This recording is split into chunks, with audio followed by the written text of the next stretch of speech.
Donc Jean-Pierre Besse, pour aborder la question de la déportation dans un collège, on pense évidemment tout de suite à l'idée de faire venir un ancien déporté pour témoigner dans la classe. Néanmoins, je sais qu'en tant qu'historien, la question du témoignage est une véritable question. Vous me disiez avant qu'on commence à enregistrer, le témoignage n'est pas l'histoire. Est-ce que vous pourriez situer à la fois l'importance du témoignage des anciens déportés et en même temps par rapport au travail d'histoire que l'on conduit auprès des élèves, les limites peut-être de ces témoignages? Oui, alors je dis bien que les témoignages, ce n'est pas l'histoire, mais pour faire l'histoire, il faut bien des témoignages. C'est tout le problème que vous soulevez, justement, de savoir comment utiliser le témoignage. Le témoignage est pour l'historien obligatoire.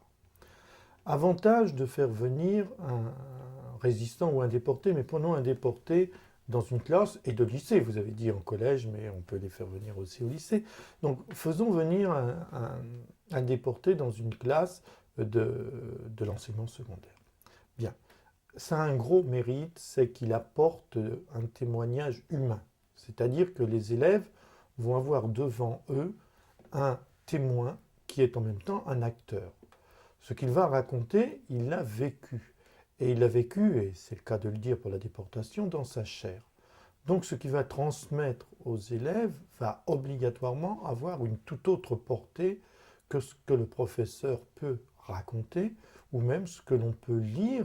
Un témoignage qui est lu en classe n'a pas du tout la même force et la même portée qu'un témoignage avec le témoin face à l'élève. Deuxièmement, je pense que le témoin qui vient dans la classe, et il faut choisir un témoin, un déporté, j'allais dire, isarien, local, va aussi, parce que généralement il a été déporté en raison de son activité de résistance, je dis généralement, on ne parle pas, on en parlera peut-être tout à l'heure, des déportés raciaux actuellement, mais un déporté politique ou un déporté pour résistance va donc aussi parler de lieux et d'endroits que les élèves connaissent. Et donc, j'allais dire, pour pendant une heure et demie, tenir en haleine une classe, et les collègues savent bien ce que c'est, il est évident qu'un témoignage qui donne à la fois de la vie et qui parle aux élèves parce que c'est des endroits qu'ils connaissent, va avoir une portée considérable. Maintenant, Néanmoins, un déporté ne parle que de ce qu'il a vécu lui, qui n'est qu'une expérience fragmentaire de la déportation, non? oui, alors c'est bien justement, c'est aussi les limites, comme vous le disiez tout à l'heure dans le début de votre question, c'est les limites du témoignage. C'est-à-dire que le déporté va parler de sa déportation. Et on sait très bien qu'il y a à peu près autant d'expériences de déportation que de déportés. Si les journées pouvaient paraître les mêmes, en fait, on ne les vivait pas du tout de la même façon. Et deuxième problème, le déporté va livrer un témoignage qui, comme vous le dites, peut être le sien et fragmenté, mais qui est aussi le résultat de la mémoire collective. Et là, on aborde un autre problème que vous souleviez, qui est celui de la mémoire. Car le témoignage en 2005 a été en fait totalement reconstruit. Quand je dis qu'il a été reconstruit, c'est que comme toute mémoire, on sait très bien déjà qu'il est sélectif. Dans le témoignage d'un déporté, il y aura des choses qu'il racontera, il y en aura d'autres qu'il ne dira pas, parce qu'il les a oubliées ou parce qu'il ne veut pas en parler, ou parce qu'il veut les oublier. Mais il y a aussi dans son témoignage tout ce que les autres lui ont apporté après. C'est-à-dire, en fait, on passe de la mémoire individuelle à une mémoire de groupe, celle des déportés, pour aboutir enfin à la mémoire collective, qui est celle qui a été construite par des gens qui, eux, n'ont pas connu la déportation, mais qui aussi la racontent au travers de témoignages de gens qui l'ont connue. Dans tous les cas, le témoignage d'un déporté n'est qu'une partie du cours de l'enseignant, parce que le travail d'histoire comporte un certain nombre d'autres éléments. Par exemple, un déporté n'a pas forcément, absorbé qu'il est par sa propre dramatique aventure, il n'a pas forcément des éléments d'analyse que l'enseignant d'histoire, que l'historien doit apporter à la compréhension des situations. Oui, alors ça, c'est une autre limite de la réception d'un déporté dans une classe, c'est qu'il faut aussi à tout prix que cette venue soit préparée. Soit préparée, soit avant, soit après. Mais je crois qu'il y a deux démarches. Déjà, de faire remarquer aux élèves que ce n'est qu'une personne qui va venir et qu'il y a eu de plusieurs centaines et plusieurs de milliers en Europe, il y a déjà plusieurs milliers de déportés. Donc il y a un exemple qu'il faut interpréter comme un exemple. Deuxièmement, je crois qu'une fois que le témoignage a été reçu par les élèves, il faut le mettre, je dirais, en perspective, c'est-à-dire leur montrer à partir de là quel est le travail de l'historien et quel est le travail du professeur d'histoire.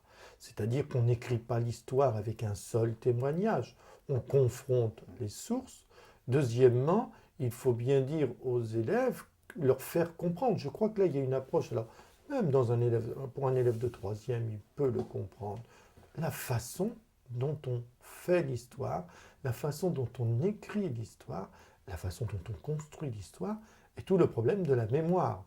Or, actuellement, pour tous les sujets, et pour tous les sujets, disons, d'histoire contemporaine, on sait très bien que la mémoire joue un rôle essentiel. Donc, je crois que la venue d'un déporté dans une classe doit être un cours qui est extrêmement préparé. Et j'allais dire, ce n'est pas de la perte de temps, mais il faut bien savoir que c'est une illustration et c'est un point de départ à toute une réflexion avec les élèves sur ce qu'est à la fois la déportation, mais aussi la mémoire, mais aussi le témoignage et enfin l'histoire. Au printemps 2006 doit sortir le premier manuel d'histoire franco-allemand. Est-ce que le thème de la déportation fait partie des thèmes abordés dans ce manuel? Et est-ce que vous avez des échos sur la façon dont les historiens allemands analysent ce phénomène? Alors là, j'avouerai que je n'ai, dans l'état actuel de mes connaissances sur le contenu même de ce manuel, je ne peux pas répondre à votre question. Il y a, en ce qui concerne maintenant les historiens allemands, c'est évident, énormément, j'allais dire, d'ouverture et de recherche qui font que la déportation est maintenant présentée en Allemagne, mais bien sûr, de façon totalement différente qu'elle peut l'être par nous, mais elle est en train de rentrer dans l'histoire en tant que telle du peuple allemand et dans l'histoire de l'Allemagne. Il faut bien, là encore, savoir que les problématiques ne peuvent pas du tout être les mêmes d'un côté du Rhin et de l'autre côté du Rhin.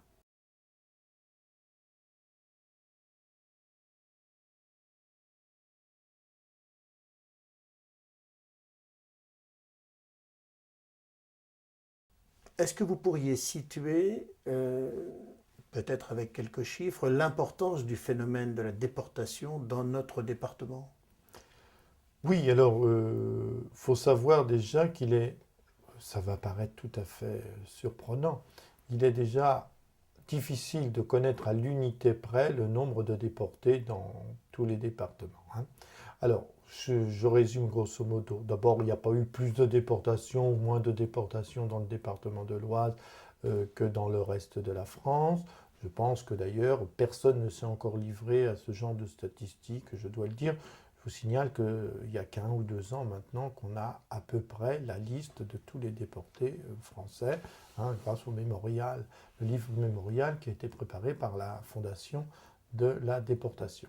Mais ce que je veux dire, donc, on tourne autour de 700 déportés dans le département de l'Oise. Avec ce que je vous disais tout à l'heure déjà pour les résistants, il y a des gens qui ont été arrêtés dans le département de l'Oise, je pense pour la résistance communiste, mais qui, avant 1940, n'habitaient pas le département de l'Oise. Et puis il y a des gens qui ont été arrêtés dans le département de l'Oise, mais qui lorsqu'ils sont revenus, quand ils sont revenus, n'ont pas remis, si j'ose m'exprimer ainsi, les pieds dans le département de l'Oise. Donc disons que le chiffre est d'environ 700.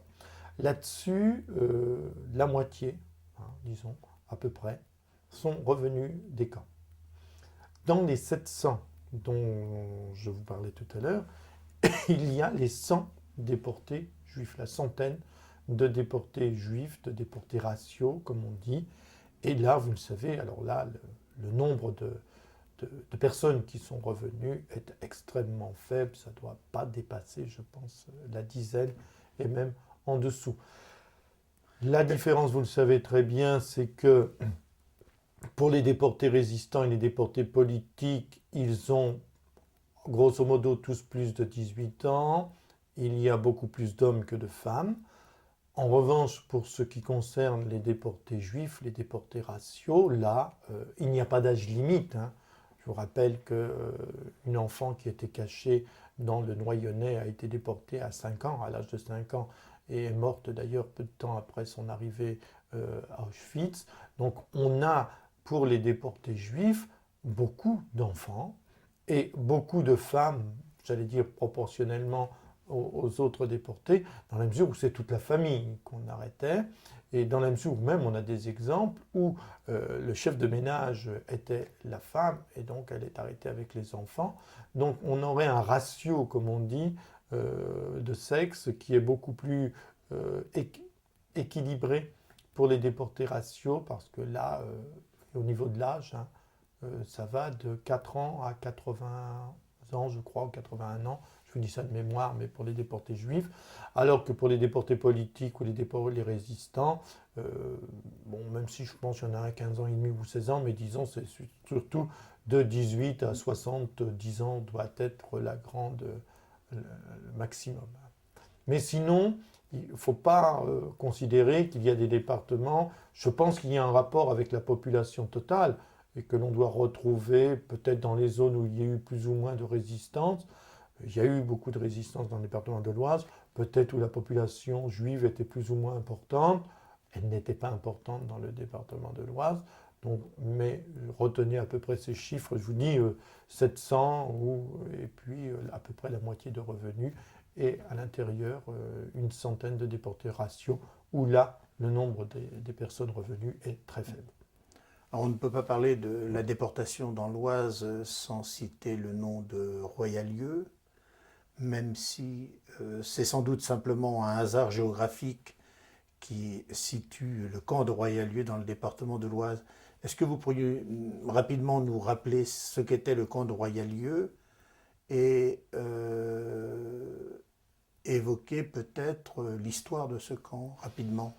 Oui, rapidement. Alors bon, le camp de Royalieu est une ancienne caserne dans lequel militaire, qui est situé dans la ville de qui Compiègne. qui était situé à l'époque à la limite de la ville de Compiègne, légèrement à l'extérieur, mais qui maintenant est dans la ville de Compiègne vu l'extension géographique de cette ville, qui donc était un bâtiment militaire qui a été utilisé dans un premier temps pour mettre des prisonniers de guerre, d'abord des prisonniers allemands puis des prisonniers alliés, et qui a été transformé en camp d'internement. C'est un camp d'internement, en camp d'internement allemand. Alors, on a mis d'abord des prisonniers politiques, en particulier des communistes et des juifs, et puis d'abord le premier train de juifs parti pour Auschwitz est parti du camp de Royalieu en mars 1942. Quand vous dites camp d'internement, c'est-à-dire centre où on regroupait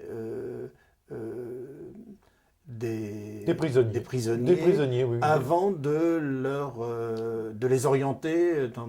Alors, attendez, d'abord, quand on dit prisonniers, il faudrait mieux dire des internés, puisque c'était fait par mesure administrative, c'est-à-dire on arrêtait des gens pour des raisons administratives, et ils étaient internés, donc gardés, en fait, dans un camp qui n'avait rien à voir avec un camp de concentration, dans lequel on ne travaillait pas, ce qui rendait les journées très longues, et dans lequel on pouvait se promener, toujours en restant à l'intérieur du camp. On était mis ici, alors plus tard, pour être déporté, mais aussi certains sont restés 3 ou 4 ans, n'ont jamais été déportés. Donc, il faut revenir en fait à la chronologie, c'est-à-dire que quand on met les communistes et les juifs en 41-42, ils sont là pour être mis à l'écart. Ce sont les exclus du régime de Vichy et des Allemands, et donc ils sont tenus à l'écart. Bon, si bien que quand les Allemands vont se livrer à la déportation des Juifs, ils vont donc prendre à Compiègne, à Royalieu et à Drancy, les deux premiers convois partant donc de Royalieu.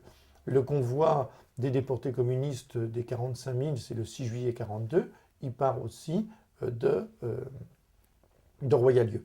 Et puis après, on y a interné surtout des résistants et qui étaient pris dans toute la France. Et là, c'est vrai, c'était le dernier camp avant le départ pour l'Allemagne, pour la déportation, puisque les trains qui partaient pour la déportation, dans leur très grande majorité, sont partis de la gare de Compiègne. Alors, il est évident que si Royalieu, le camp d'internement de Royalieu, est d'abord un camp allemand, et aussi un camp qui marque donc toute l'histoire de France, il est tout de même installé dans le département de l'Oise. Ceci nous oblige à nous interroger sur les rapports avec la population, sur les rapports avec l'hôpital, puisque les internés malades pouvaient être amenés à l'hôpital, et puis après, le transport ou le transfert, appelez ça comme vous voulez, c'est plutôt un transfert parce qu'ils allaient à pied jusqu'à la gare pour partir. Bon.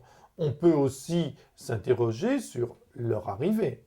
Dans le camp, il fallait bien de la même façon qu'ils fassent le chemin inverse quand ils arrivaient à la gare pour aller jusqu'au camp. C'est donc, si c'est un camp national, si ça se rattache à l'histoire nationale, il y a tout de même une bonne part. On ne peut pas l'isoler de l'histoire du département de l'Oise. Alors, on a là-dessus quelques rapports de gendarmerie, de la gendarmerie de Compiègne, qui écrit parce que, justement, il trouve que la population et que les rapports avec la population risquent d'être détériorés parce qu'à l'origine, ce sont eux qui accompagnent du camp jusqu'à la gare les internés. Et ils craignent les réactions de la population à leur encontre. Et ils demandent donc que ce soit des gendarmes venus d'ailleurs qui assurent cette tâche. Et très vite, d'ailleurs, ce sont des gendarmes qui venaient de la banlieue parisienne qui vont accomplir cette tâche. Mais pour en revenir à ce que vous disiez tout à l'heure, oui, il y a eu parfois des choses amusantes. Quand je dis amusantes, c'est tout à fait entre guillemets. C'est-à-dire que les jeunes du département de l'Oise, qui appartenaient à la résistance communiste, qui ont été arrêtés en septembre 1942, dont M. Biette par exemple, ont été arrêtés alors de Montataire jusqu'à Compiègne, puis transférés Saint-Quentin, enfin le chemin habituel, et ils ont été internés à la centrale d'Est.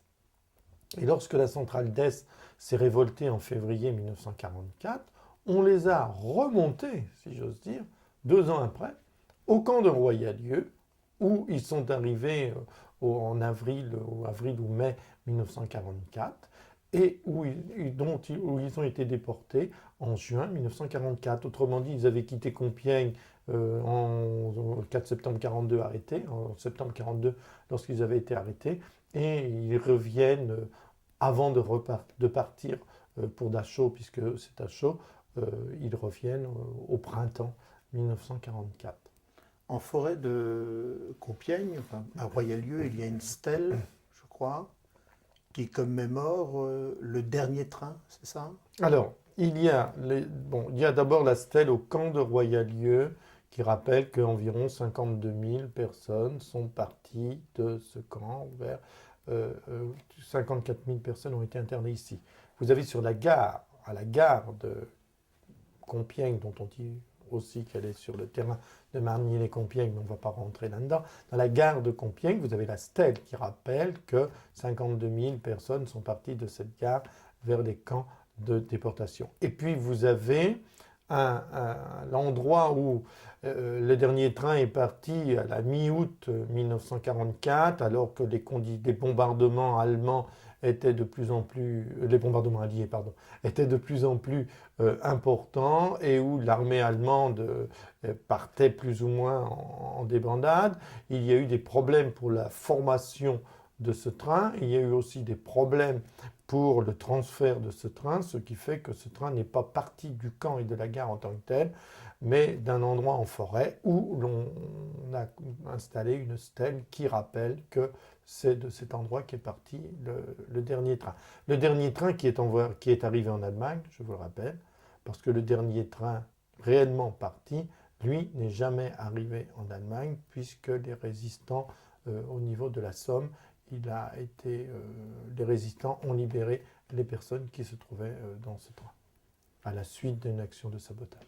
Alors vous dites août 44, on peut quand même préciser, parce que le débarquement avait eu lieu, que ça paraît surprenant, mais puisqu'on a le témoignage d'Ernest Biette là-dessus, les gens qui ont été déportés par ce dernier train ne seront libérés du camp où ils vont être internés que presque un an plus tard, au Disons printemps 9 mois, disons 9 mois, oui, puisque en fait c'est avril-mai, hein, la libération c'est avril, enfin le camp de Dachau c'est avril 45, donc le dernier train est parti pour Buchenwald lui, mais vous le disiez, hein, le débarquement a eu lieu le 6 juin 44, mais il y a eu encore énormément de trains qui sont partis, ne serait-ce que parce qu'ils partaient soit des gares parisiennes, mais de moins en moins, mais de Royalieu, et que le département de l'Oise a été libéré après Paris, hein, donc la libération du département de l'Oise,